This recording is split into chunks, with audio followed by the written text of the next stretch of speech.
Welcome to the Physician's Guide to Doctoring, a practical guide for practicing physicians. Dr. Bradley Block interviews experts in and out of medicine to find out everything we should have been learning while we were memorizing Krebs cycle. The ideas expressed on this podcast are those of the interviewer and interviewee and do not represent those of their respective employers.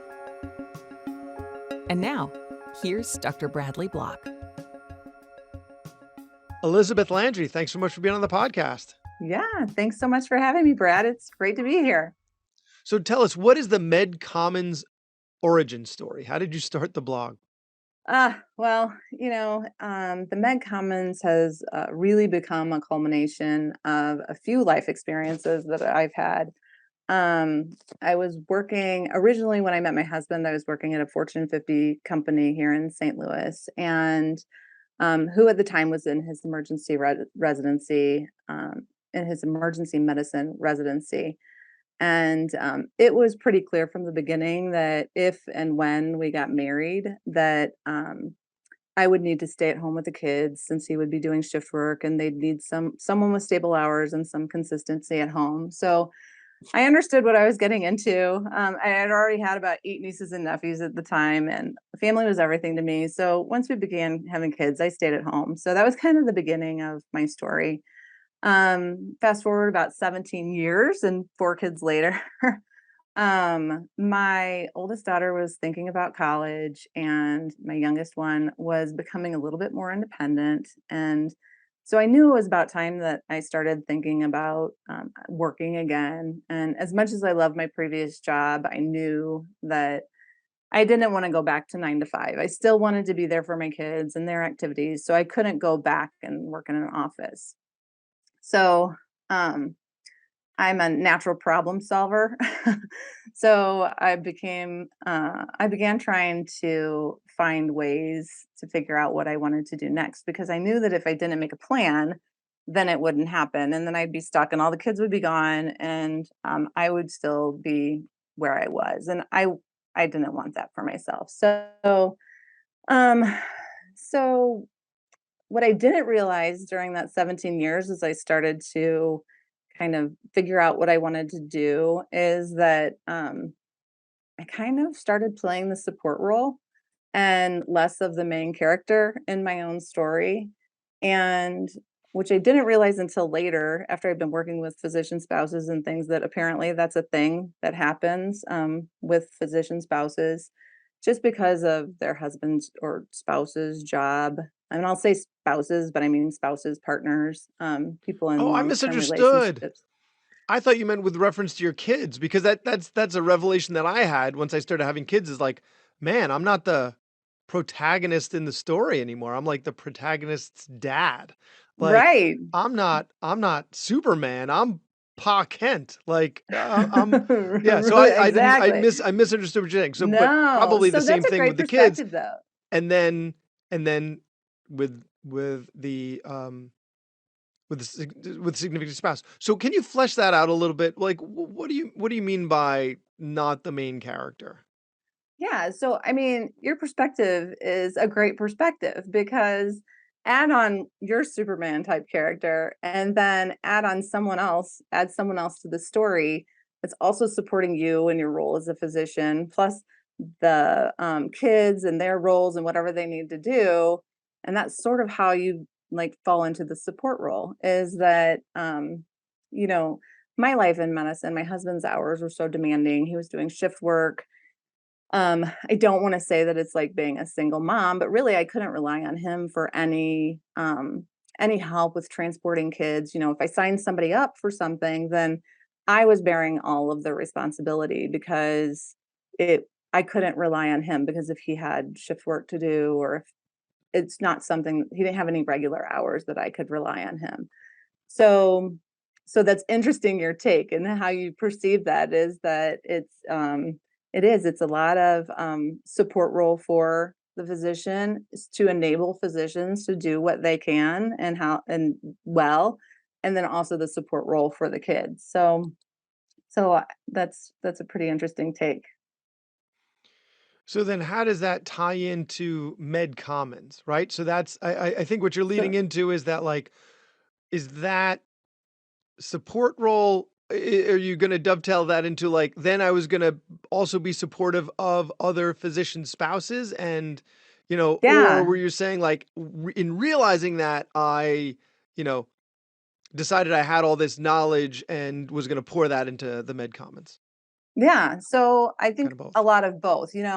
This was a whole process. So, thanks to HGTV, I went through all this process. Like maybe I'd rehab houses, or I love wine and I began studying wine and I was going to become a wine guru and took some certifications. And while I loved it, what really led me to the path of the MedCommons is I found something called Ikigai. Have you ever heard of it? No. Yeah. So, if you never heard of it, "Iki" in Japanese means life, and "gai" describes your value or worth. So, your ikigai is your life's purpose or your bliss, what you wake up in the morning for, what inspires you to get out of bed, things like that. And there's like a whole method that you follow to find your ikigai. But essentially, where all the parts intersect of these different aspects of ikigai is where you find your life purpose. So, like, who doesn't wanna find their life's purpose, right? So, that's the Okay, you problem don't want to solver in tell me. that to a bunch of physicians, Right, or you're going to end up with a right. mass exodus and the healthcare system is going to Yeah, collapse. Okay. yeah, Guys, yeah. don't find your ikigai. Don't Right, right. keep seeing patients. Yeah, probably. I think that would be a tough road to travel right now after all the Yeah. medical training and everything. So my ikigai really ended up leading me to a path of service. So what I love and what I'm really great at doing is encouraging others, supporting others, watching them succeed, find their joy, and really being a cheerleader. And like I said before, I'm a natural problem solver. So if I could help other people solve their problems and at the same time then be their cheerleader, then I kind of knew that that was my jam. So that's when I became a certified coach and got into coaching physician spouses, because then I helped them kind of get out of the chaos, people like me who had fallen into the support role and kind of find their thing, just like I did. So that was perfect for me. I could stay at home with the kids still and I could help people at the same time. And that was really a win-win for me. But, during the process, I, heard from a ton of resident spouses and partners that really needed help, and they couldn't afford coaching. So, the general themes were, "I'm just so lonely. I feel like my spouse is at work all the time. I'm scared to move to a new community. I'm in a new community and no one really understands what it's like. And I'm kind of tired of hearing that it must be nice to be married to a doctor because this kind of really sucks." So, I didn't realize that all of this went on because I met my husband in residency and then we stayed in my hometown. So I didn't have to move across the country. I didn't have to leave my job, my community, my friends, my family, and then move somewhere with somebody who's going to be gone 80 hours a week or more. So, and to be honest, I'm not really sure that I would have at the time. I was pretty close to my family and I still am, but not really sure that I would have. So yeah, so I say all the time that, and I'll probably say it 100 times more, that spouses and partners of residents are some of the strongest people that I've ever met. So I guess I knew at the time it was time to do something for this group of people that are so strong, like not helpless at all, and much like me, like natural problem solvers, and they're searching for help and guidance in the community, and they just can't find it. So it kind of began by combining my own experiences as a physician spouse and my background with tech and me experiencing coaching and learning from other physician spouses, and then my desire to help more people in a time of their lives when they really, really did need help. So that's how it started. That's how it all started. I can skip over the development parts and tell you like what's happened since we started, but that's kind of our origin story. Well, you started talking about one of the questions that were meant for later in the episode, but let's get right into it. So some like you said, oh, it must be great to be married to a doctor. All the, people you get the Right. eventual income and some social status, right, that people see but Right. but like you feel like you might be living in the shadow of the spouse, all right? Or you're like a supportive character or what do they say in video games? Yeah. A non-playable character, Not right? non-playable character, right. So what are some of the other negatives that right? Because this is a physician audience, so we have, Right. almost all of them are physicians. Some of them are my Right. neighbors that are kind enough to listen. I'm not sure why, because it doesn't relate to what they do, so thank you for listening. But, for most of them, they are physicians, so they Mhm. might not hear this perspective, and I think it's good for us to hear it, right? So what are some of the Right. negatives of being a physician spouse? Now we're saying it's a non-physician spouse, right? Because Right. physician Right. couples are completely Totally different, different. and Yeah. we've actually covered that in an earlier episode. But for Mhm. the physician non-physician couple, what are some of the other negatives? Yeah, so, we touched on it a little bit before. I think, one of the first is the stereotype from your friends, families, neighbors, that being married to a doctor is the holy grail. Doctor spouses do a really good job of keeping any complaints or unhappiness inside because of the misperception. They don't want to seem ungrateful for their circumstances. They are comfortable. They live in a nice house. There's on the outside it doesn't seem there's anything to be ungrateful for. So no one wants to put that out into the world. Um, but when you've been dismissed enough times, I think, because of these comments, like at least you're married to a doctor, then you kind of learn to keep quiet. So that part is kind of tough, because you really have to find another physician spouse or somebody who has a physician in their family, that understands what you're going through if you have anything that you need to talk about. So that's one thing. Um, the other is I'd say that, um, we're in relationships where the patient comes first and we will always come second. So, if you've ever been a patient in need of a doctor, then you can appreciate that. But it's a tough pill to swallow sometimes, especially when you miss your spouse or you have to move for training and you have no family or friends around you.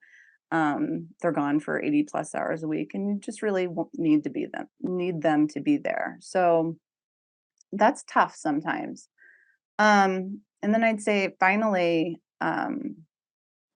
I think it's really all the sacrifices individually that don't seem like a big deal. Like if you take them individually, they don't seem like a big deal, like doing things alone all the time or being responsible for the majority of the household, happenings or moving into a new city and not knowing anyone. But add all those little things together, along with not being able to talk about it and have any like understanding of it and then always coming in second instead of first, which is a good thing for patients, but um, it It can sounds become like pretty.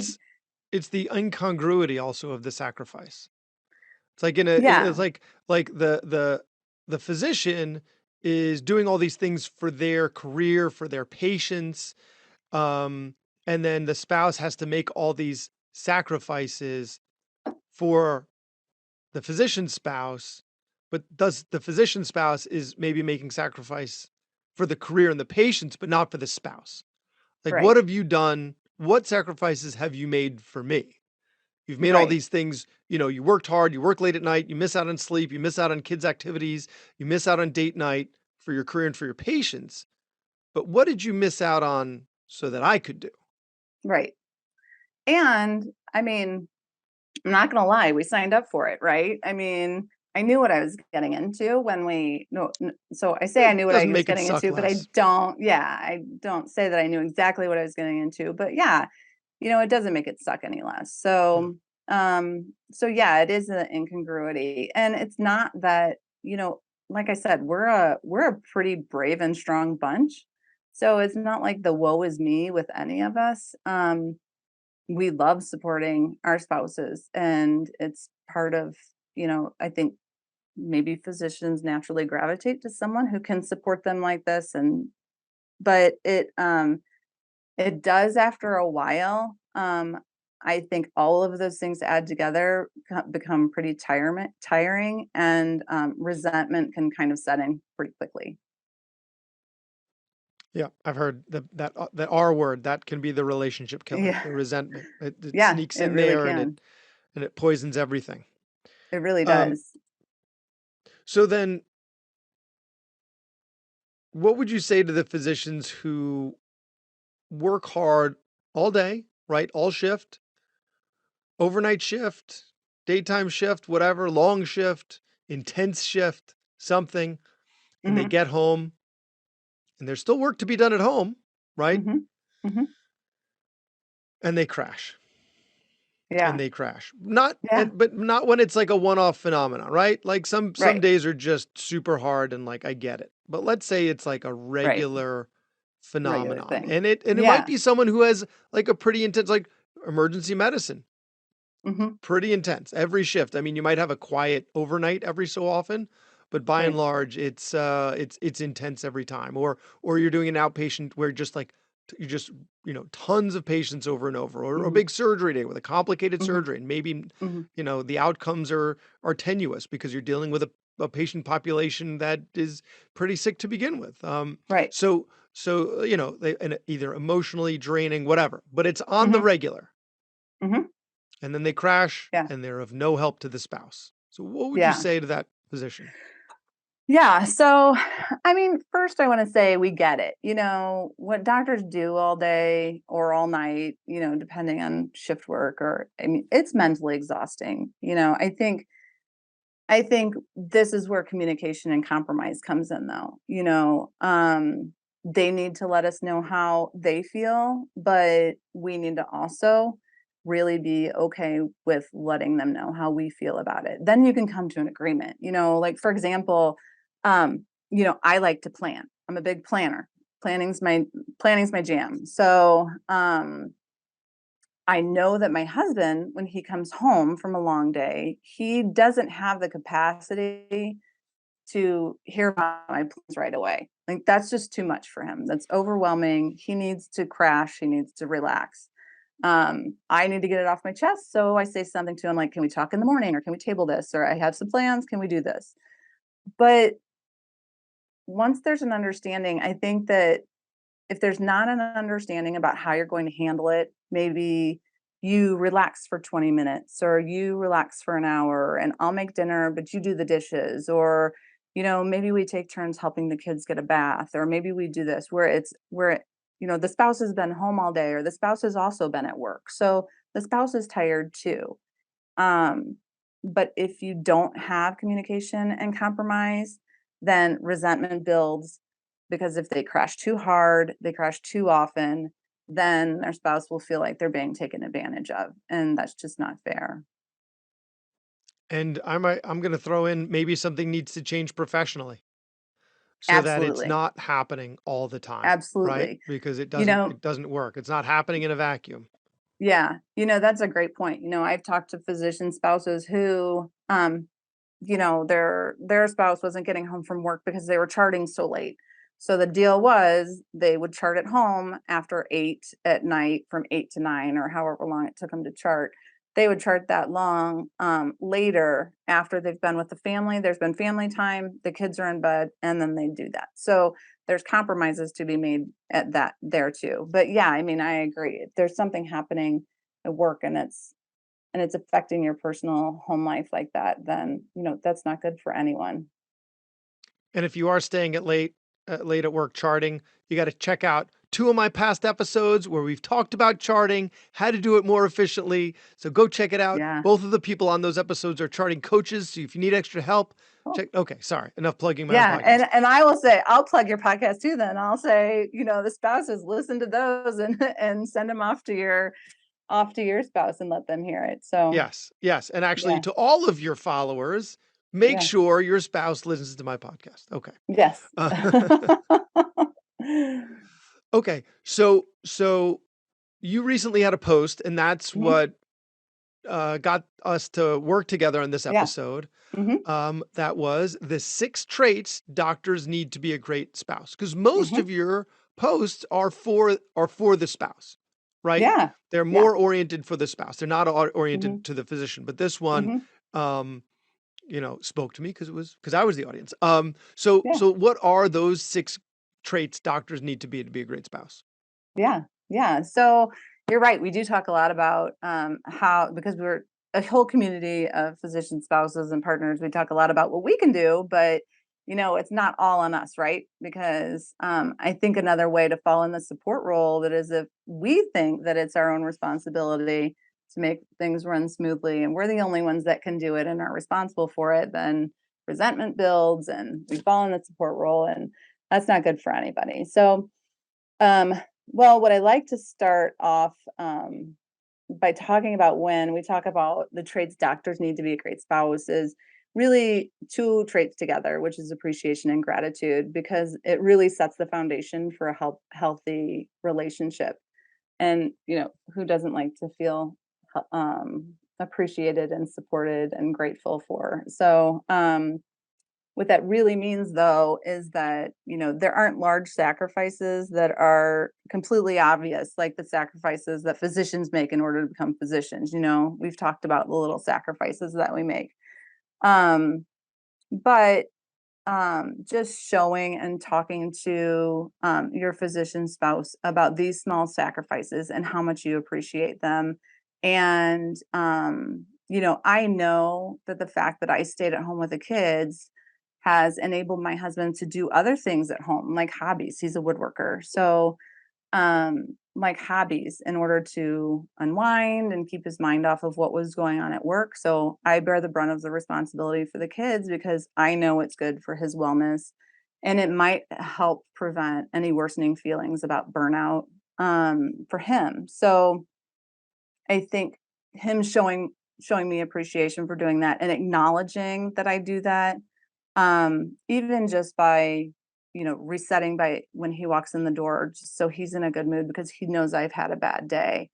um I'm looking forward to seeing him when he gets home from work, and the kids are looking forward to seeing him, so make it a happy entry when when you're coming home.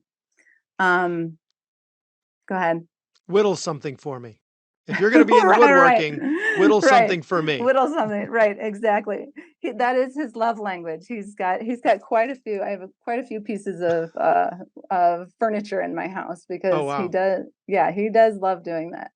So yeah, just be aware of their emotions. Let them know how much you appreciate them, and if they're feeling tired or overwhelmed by responsibilities, don't assume that they know how much you care. Tell them, show them how much you care because everybody likes to hear that they're appreciated. So verbally, we need to verbally, and then I would also add in the middle of the day. Send an Yeah. email in the middle of the day. Yes. Send a I love text in it. between patients. Yes. You're sitting on the toilet and you have your phone in your hand. Send a text, send an email. Like there are windows there. I know our shifts are really busy and we're seeing patients back to back. And this patient was late and this patient was added on. This patient needs a call back. This patient needs a refill.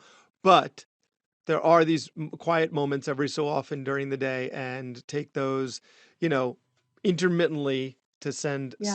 a little love. It goes a long way. And Oh maybe my gosh, sometimes you are flowers so right. and sometimes Flowers. furniture. Yeah, those are all fabulous Yeah. things. That's awesome. Yeah, I love that idea. That's so great. Oh, So yeah, so go ahead. no, no, no. I was going to say what are some Yeah. other traits? So, we talked about communication when we talked about, coming home and crashing and things like that. So communication's huge. Doctor spouses and partners, we do a lot of waiting. We do a lot of working around schedules. You may see a lot of frustration for us if there is lack of communication. So just be understanding. Are you going to be late for dinner? Shoot them a text. Are you stuck with a patient? Shoot them a text. Um, and I guess that doesn't really only matter when it comes to schedules. We worry a lot about our spouse's mental well-being. With physician suicide rates twice that of the general population. We worry about them. So we worry about how poor patient outcomes affect our spouses. We worry about long hours. We worry about hard cases. We worry about burnout. We worry about bureaucracy. Um, we worry about how all of this affects our loved ones. So it all adds up, and we see the results at home. I could talk forever about that and how how we support our spouses at home, but if we see them feeling this way and we ask about it, then they hold it in, then the doctors, physicians hold it in, then it only makes us worry more. Okay, so So you want us to open up, yeah, right? You do want us yeah, to tell you. yeah, we Okay, because do. it's am I just like vomiting my burdens on you and No. now, weighing you down? Because sometimes it does feel that way. Like I'm just now you've got something on your mind that I could have kept to myself and not, Yeah. weighed you You know, down I'm with. I'm not gonna lie. We carry that stress too, but it's a different, like, we do worry about you. So it's better to communicate because we can see it happening. We can see it when you're sad. We can see it when you're stressed. We can see it when you're tired. So it's better to communicate that than leave us guessing, you know, um, because we're worried. It's scary sometimes when you see statistics, and you just don't want that to be your spouse or your Yeah, partner. yeah, yeah. Yeah. So, and I guess that kind of goes both ways with communication, but you know, really when you come home, then listen to understand. So, so after a long day of listening to patients' wants and needs, we get it. We understand that it may be difficult to sit and hear one more person tell you how they feel.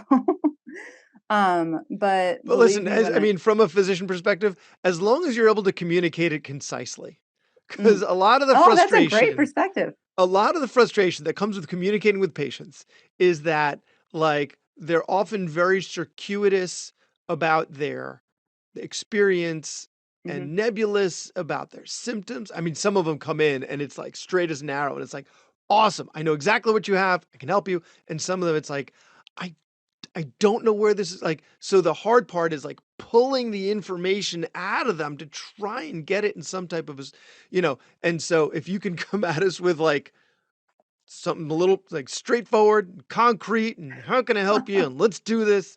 Then like That's that's great. yeah, we can fix this problem. I can fix this problem. Especially if Yeah, we had a day of a bunch of people that like I may not have helped them. Or at least I didn't feel like. right, Often we help them right. more than we realize, but I didn't feel like I Yeah, helped them. So if I can help you, yeah, yeah. Yeah, so I mean, that's a great perspective because, sometimes we want to talk too. We haven't been talking right. as an adult all day, and Right. sometimes we just want Okay. to So it's not talk. all problem solving. It's So, not yeah, okay. it's Okay. no, I absolutely not. By sometimes all forget means, that. do I not try sometimes to forget solve the this. Yeah. problem. Sometimes we just need to vent. So I think there's probably like some compromise in there. Like, Yeah, yeah, yeah. okay, I'm Also, just make gonna that vent. clear. Then make that Yeah. clear. Make that clear. Okay, Like, that's okay, great. I don't want you to solve my problem. I just need to vent. I just need to vent. Yeah. Okay, great. Now Yeah. I know my job here. Absolutely. Yeah, that's great. That's great perspective. Yeah, because I mean, actually, a lot of times physician spouses and partners feel bad, like even bringing up how they feel because everything just seems menial when you talk to somebody that's been dealing with life or death all day or like been, healing someone all day and you're like, I treat okay, I just earwax really and want nosebleeds, so I'm not really to treating, Doctor you Pimple Popper. Well, if they do actually tell you how they feel, then they've already run it through the test of whether or not they should, and they've already run it through the test in their mind of whether or not they should bring it up to you. So it's important enough that they need you to hear them out. So put your phone down, listen to Yeah. understand, ask the probing questions for you to better understand, but don't try to solve the problems. Like I said, sometimes just need to vent. Unless that problem is, okay, I can pick them up at soccer tomorrow. And then Right. do it. Right. Do it. Yeah, absolutely. Absolutely. And just get it done. Right. Right. Okay. Okay. Are any other traits that doctors need to be a great spouse that we haven't covered yet? Yeah. So there's a couple. So this next one is pretty big because if it doesn't happen, then this is one way spouses, physician spouses and partners can get stuck in playing the support role. And that's really encouragement. So we get busy taking care of everyone else that we forget to take care of ourselves. So encourage them to go out and do something fabulous. Take responsibility for household chores, the kids, whatever, and tell them to go out with friends, encourage them to go learn something they've always wanted to, pursue a passion. This will really breathe more life into your relationship because you're helping them fuel their happiness and also their confidence. And to be So clear, that it's what they want to do, not what you want right, them to do. This is not exactly. another opportunity to be a controlling spouse. This is like figure out what they Yes, want to do, not what you want them to want to do. Yeah. yes, absolutely, absolutely. Um, yeah, so I'd say last but not least is show some compassion. So spouses and partners of physicians may have to move away from friends. I didn't have to, but they may have to move away from friends, family, community, even careers that they really enjoyed for training, or even when physicians are done with training. Sometimes shift work in the ER can be exhausting for the ones that stay at home, and becomes kind of the default parent, as I would say. Um, so there are plenty of things that aren't fabulous about being married to a physician. So just show some compassion. You can tell them you love them. You can tell them you appreciate them all day long. But at the end of the day, try to put yourself in their shoes and understand their perspective, and really acknowledge where they're coming from. All right. Well, one final question before we wrap up, and this is your opportunity to throw your own physician husband under the bus.